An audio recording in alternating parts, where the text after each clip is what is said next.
Hi everyone, today we are going to be talking about the things to do if you go to the Upper Peninsula of Michigan.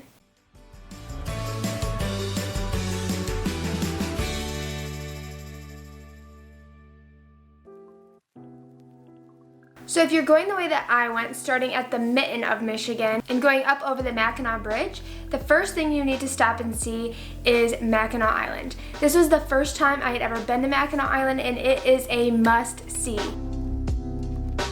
The first thing I recommend doing is get off the ferry and go to the right and there will be a place to rent bikes. Renting bikes is $11 an hour. You can take your own bike if you like, and there is a trail all the way around the island. The trail from the starting point and it will bring you back to the same point is 8 miles around. And it is one of the most beautiful ways to see Mackinac Island, and the road is completely flat and an easy ride, and I highly recommend doing it.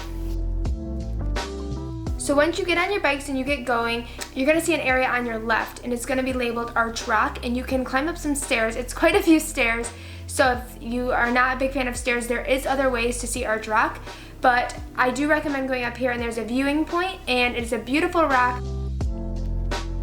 If you're looking for a place to have lunch or dinner on Mackinac Island, I recommend the Great Turtle Brewery. It was very, very good food. And you can also get a coupon for, I believe it was 10% off at the bike shop where you rented your bikes. If you've read any blogs about Mackinac Island, you'll see that Marquette Park is talked about a lot. It's mainly just a big patch of grass, and in the fall there wasn't a lot going on, so I wouldn't bother making a special trip to get to Marquette Park while you're on the island, unless it's just something you want to see and say you've seen, but you aren't really missing much if you don't go over there, especially in fall. If you've not subscribed to my channel, please do that now. It really helps to support my channel, and if you like this video, please give it a thumbs up. Another thing you should stop and see is the Grand Hotel. If you'd like to go inside of the Grand Hotel, it is a $10 fee to get in. Other things to do on the island, you can go horseback riding, you can take a horse-drawn carriage, and you can also go shopping on the main strip of Mackinac Island. After seeing Mackinac Island and spending the entire day there, we stayed the night back in Mackinac City, and then we headed out the next day to Sault Ste. Marie to go to the Soo Locks tour. This costs about $32 per person, and it lasts 2 hours. When we were there, the tour started at 10, 1, and I believe 4 o'clock. So the tours are about every 3 hours. So make sure if you're going to take one that you get there on time for that tour. We were running a little late and almost missed our 10 o'clock, but they were so nice and they actually waited for us because we were there at like 2 after.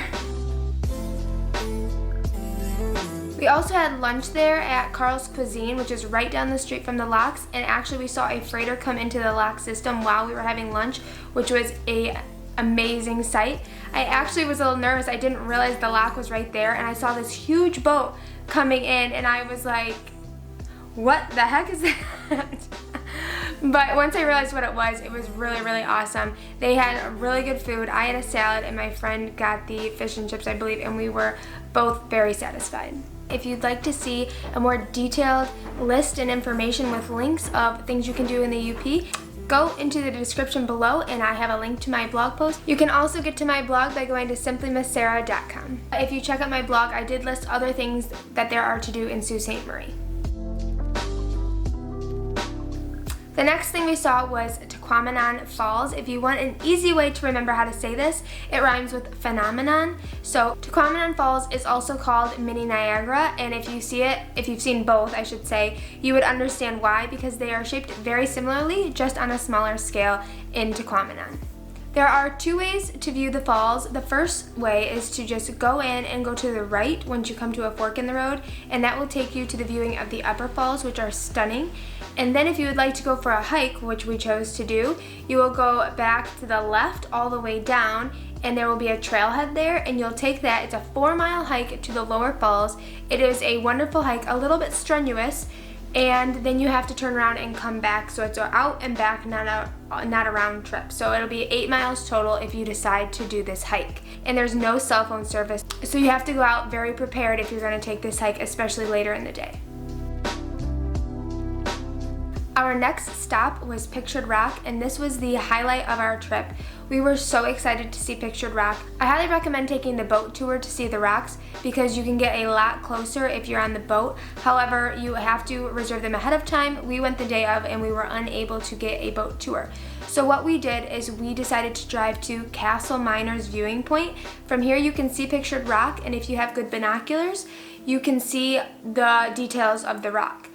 Then from there you can take either a 1 mile hike, which it was a beautiful, very easy hike over to Miners Beach, which is one of the most stunning beaches I've ever seen, or you can drive over and see the beach. The sand is purely white. I did not see a single piece of trash, and I will say it's the first time that I ever was on a white sand beach in hiking boots.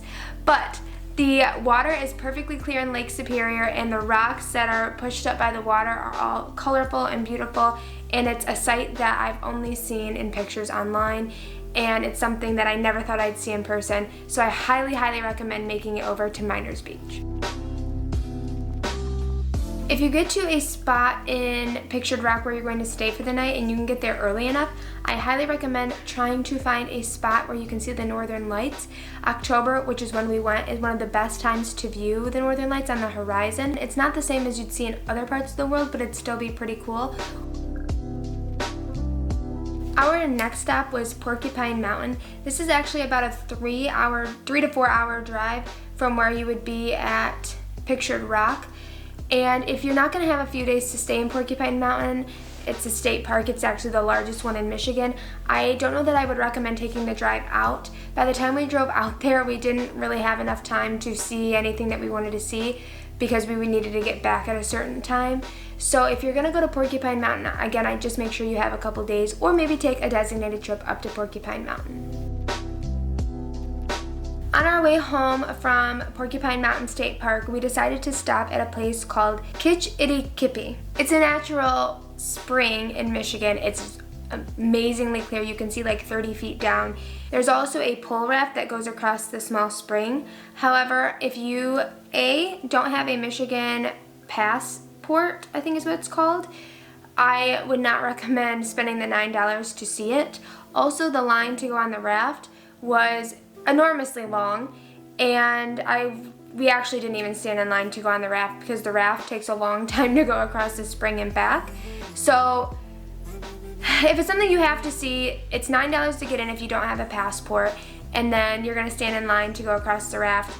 I wouldn't recommend stopping. I think it's built up to be a lot more than what it is, but if you have to stop and see it, it is still beautiful.